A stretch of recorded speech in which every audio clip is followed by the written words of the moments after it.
வாங்கி தட்டும் பிள்ளை, தயிரஞ்சோறு திங்கும் பிள்ளை, அம்மானு செல்லும் பிள்ளை, ஆறாரோ கேட்கும் பிள்ளை.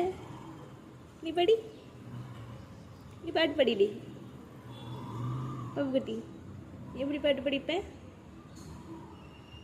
பாட்டு படி.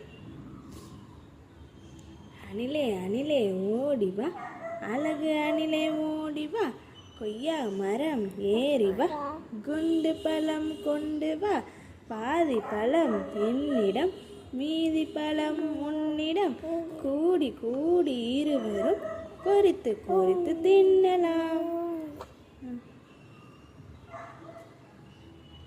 நிலா நிலா ஓடி வா, நில்லாமல் ஓடி வா, மலை மீது ஏறி வா, மல்லிகைப்பூ கொண்டு வா, நடு வீட்டில் வை நல்ல துதி.